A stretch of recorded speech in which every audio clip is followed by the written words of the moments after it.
Cachapas is a national dish of Venezuela. It's a very popular street food commonly eaten for breakfast, but that type is often thinned out with cream, sweetened with sugar, and pureed until it's completely smooth. The version I'm showing you here is a savory kind, more like the way they were made by grandmothers a few decades ago.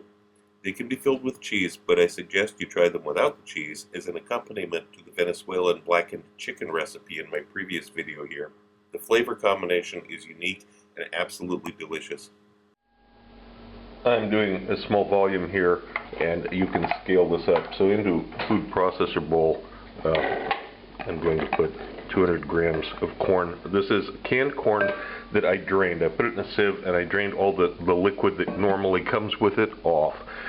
You can use plain wheat flour. I'm using finely ground corn flour. This is traditional, but honestly, I've made it both ways. It's okay with wheat flour. If you don't have corn flour, you can't get it, don't stop making the recipe. It'll still be fine. This is the whole egg. Now we have what is one of my secret ingredients here. Often they put butter in this. I'm going to use duck fat. Bacon, rendered bacon fat also works fine, but duck fat gives it something special. You know, there wouldn't be any point in me just showing you the recipe if I was making it the same way everybody else is making it, because there's lots of recipes out there for this. Putting half a teaspoon of salt. I am not going to add any milk or cream to this. They usually do. I'm not going to. This is an extender, and it causes it to burn a little bit on the outside. When you have that milk in it, that's what gives it that brown, crusty surface. And that, you know, some people, I guess if you grow up with it, you like it. I don't like it that way. I think it's better this way.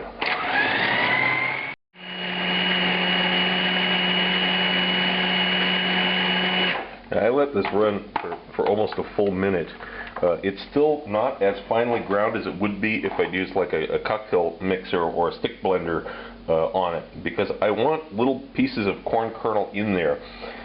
In Venezuela, they have a special machine for making this, and it grinds up the masa, the corn, but it leaves little bits of whole corn in it. If you use a stick blender or a drink blender, cocktail blender, it won't leave anything. It'll be absolutely a puree. Again, it's not really traditional and it's not as good. It's better to have little bits of corn in it.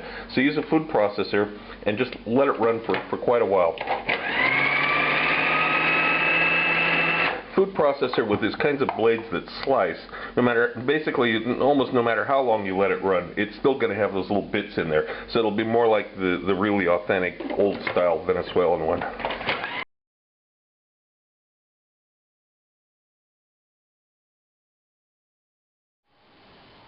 The other very non-traditional thing I'm going to do is the butter I'm going to melt for this. I'm going to add a little pinch, about 1/8 of a teaspoon of granulated onion to this, and then I'm going to microwave this butter.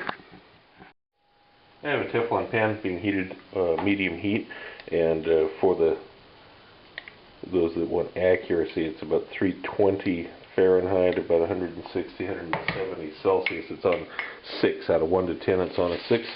I'm putting some of this butter down.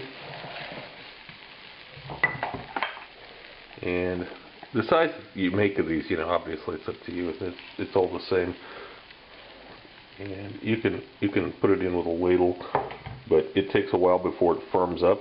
So you could just do it like this with a spatula and just kind of shape it to what you want. One of the keys here is don't cook it too fast. You're not looking for super hot surface that you're going to form these things in quickly. If you try to do that, you'll ruin it. It has to be cooked reasonably slowly, and you'll know when to turn it when you start seeing bubbles coming up through the center here. Like I said, you got plenty of time here to smooth it out.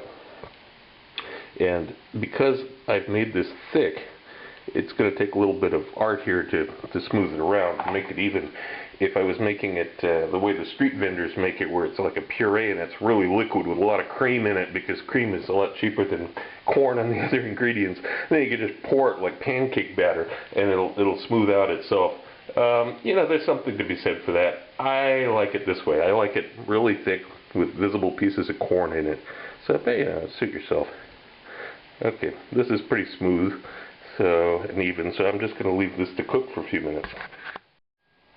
Yeah, this is about 4 or 5 minutes later. Now, the only real trick to this at all is knowing when to flip it. And if you do it too soon, it'll fall apart. If you do it too late, it'll be burnt. This is the beautiful golden color you want to see. That's what it should look like. It should take about 4 to 5 minutes on a medium heat to get it like this. If it doesn't look like this, oh well, try it again. Now also, I have this beautiful golden, like a hash brown kind of texture on it. If you added a bunch of cream to it and you blended it up in a blender, you won't get this. What you'll get is this nasty, thick brown skin on the surface.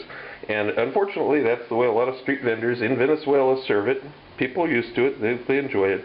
This is much better. After 3 or 4 more minutes, you can take a spatula and lift it up. Have a little peek underneath. See what you think. Is it done enough yet? The other side's going to cook a little bit differently. So I'm going to pick this up and I'm going to invert it on the plate here. This is what the other side looks like. Not quite the same thing, but this is going to be on the inside. We're going to put the cheese in here now.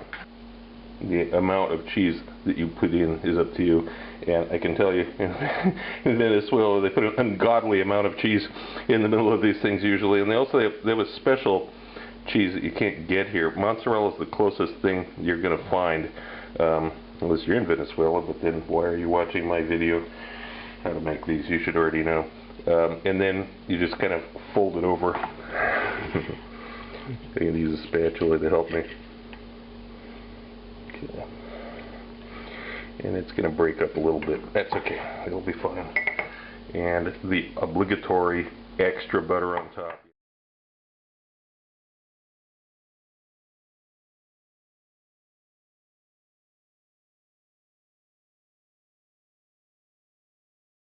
If you like my videos, look for my cookbook, now available through Amazon, Barnes & Noble, and other internet bookseller sites.